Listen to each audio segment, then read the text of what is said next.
Good morning students. Welcome to Amrit Senior Secondary School on our YouTube channel. बेटा आज हम class 9th का chapter number 13 start करने जा रहे हैं part 1 why do we fall ill, जो हमारे इस साल सेशन 2020-2021 में सिलेबस में है।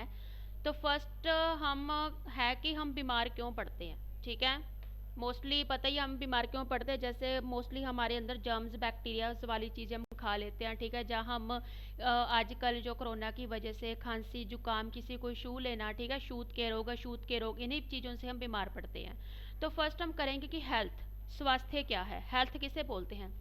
हेल्थ हम उस चीज़ को बोलेंगे अगर एक कोई व्यक्ति का जो शरीर है, शारीरिक तौर से कोई व्यक्ति या दिमागी तौर से, मेंटली तौर से, या फिर एक सामाजिक तौर से वो क्या है, स्वस्थ है, तो इसका मतलब वो हेल्दी है। ठीक है, तो इंग्लिश में हम बोलेंगे कि it is a state of physical mental and social wellbeing, कि अगर कोई व्यक्ति फिजिकल मतलब उसका शारीरिक तौर से वो एक्टिव है, मेंटल मतलब दिमागी तौर से सही है वो, एंड सोशल वेलबींग मतलब सामाजिक कार्यों में अपना हिस्सा पूरी तरह से ले रहा है, तब हम उसे बोलेंगे कि वो हेल्दी है।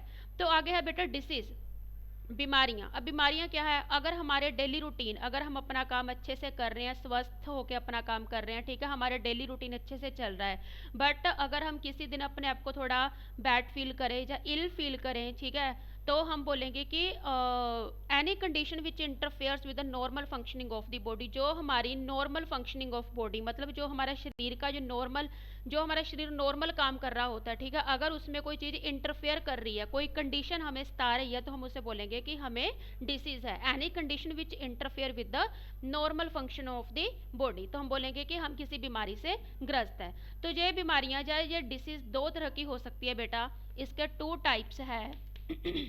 फर्स्ट है acute disease,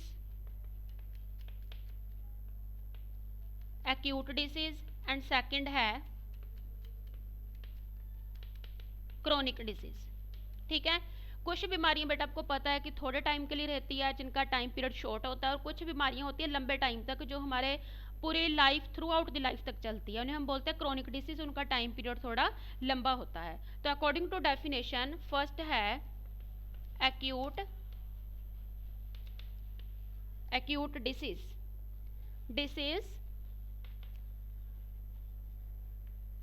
which occur very rapidly but for short time period। ठीक है, कहते हैं ऐसी बीमारी होती है एक्यूट डिसीज। एक्यूट मतलब जो हमें जल्दी होती है, रैपिडली मतलब जल्दी होती है, बट उसका टाइम पीरियड थोड़ा कम होता है। जैसे एग्जांपल्स हम बता सकते हैं, कफ होगी, खांसी हो गया, ठीक है, कोल्ड हो गया, खांसी जुकाम, इनका जो टाइम पीरियड होता है वो काफ़ी थोड़ा होता है, बट ये जल्दी होती है। एंड सेकंड क्या है, क्रोनिक डिसीज एक्यूट डिसीज से उल्टा, कि जिनका टाइम पीरियड थोड़ा लंबा होता है, ठीक है, टाइम पीरियड थोड़ा लॉन्ग होता है, और ये कभी कभी हमारे पूरे जीवन तक रह सकती है। जैसे डायबिटीज़ होगी, शुगर के जो पेशेंट होते हैं उनको जो शुगर होती है वो थ्रू आउट द पीरियड पूरे टाइम तक रहती है। तो अगर एड्स हो गया, ठीक है, कैंसर वगैरह हो गया, टीबी वगैरह हो गया, तो इन जो बीमारियां हैं इनका जो टाइम पीरियड होता है वो लॉन्ग होता है। तो हम एग्जाम्पल में लिख सकते हैं कैंसर, टीबी, डायबिटीज़ एट्सेट्रा। ठीक है, ये बीमारियां हमें पूरे जीवन तक रह सकती है। आगे है फर्स्ट, आगे कहते कोई 2 कंडीशंस बताइए, any 2 conditions essential for good health. कहते 2 ऐसी कंडीशंस जो हमारे अच्छे स्वास्थ्य के लिए होनी चाहिए, मतलब जिससे हमारा जो स्वास्थ्य है वो ठीक रहे। वैसे तो कोई काफ़ी सारी कंडीशंस है कि जिससे हमारा जो हेल्थ है वो अच्छी बनी रहे, जैसे हमें साफ़ पानी पीना चाहिए, हमें अपनी जो हैबिट्स है वो अच्छी बनानी चाहिए डेली रूटीन में, ठीक है, तो साफ़ हाथ धो के खाना खाना चाहिए, ठीक है, हैंड वॉश करके। उसके बाद तो आपके अकॉर्डिंग टू आपका जो फर्स्ट है प्रॉपर डाइट होनी चाहिए फर्स्ट ऑफ ऑल। डाइट किसे बोलते हैं? हम खाने को ही हम डाइट बोलते हैं, बट डाइट है प्रॉपर डाइट, मतलब हमें तीनों टाइम का जो खाना है वो सही होना चाहिए, ठीक है, फास्ट फूड वगैरह नहीं होना चाहिए। तो हम इसे बोलते हैं फर्स्ट क्वेश्चन, फर्स्ट जो हमारा है प्रॉपर डाइट, कि हमारी अच्छी सेहत के लिए डाइट प्रॉपर होनी चाहिए। सेकंड है social equality, social equality and harmony,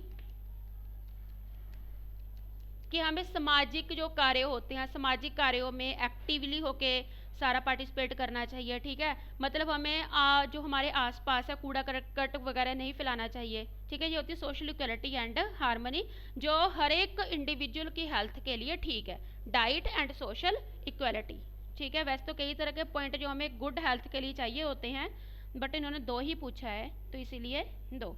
आगे है कि हमें दो कंडीशंस बताइए, any two conditions essential for being free of disease, कहते हैं ऐसी दो कंडीशंस बताइए जिससे हम बीमारियों से दूर रह सकते हैं। देखो सेम ही हो सकता है कि हमारे लिए बीमारियों से दूर रहने के लिए फर्स्ट ऑफ ऑल तो हमारे लिए जो डाइट है वो बैलेंस होनी चाहिए, ठीक है, खाना पीना अच्छा होना चाहिए, फास्ट फूड ज़्यादा नहीं होना चाहिए। एंड सेकंड है गुड हैबिट्स, अच्छी आदतें, अच्छी आदतें मतलब कि हमें रूटीन वर्क में जो अपना है वो अच्छी आदतें डालनी चाहिए, ठीक है, हैंड वॉश करके खाना खाना चाहिए एटसेट्रा, अच्छे कपड़े पहनने चाहिए, adopting clean and healthy sexual life, जो हमारी सेक्सुअल लाइफ है वो हेल्दी होनी चाहिए, ठीक है, एंड क्लीन होनी चाहिए, साफ़ होनी चाहिए, और जो हमारे क्लोथ्स है वो भी साफ़ होने चाहिए, और किसी को छूना नहीं चाहिए अगर किसी को कफ है या कोल्ड है, क्योंकि उनसे ये वायरस बैक्टीरिया से ज़्यादा फैलते हैं। तो ये थे आज हमारे कुछ क्वेश्चंस, तो बाकी हम पार्ट 2 में करेंगे। Thank you students.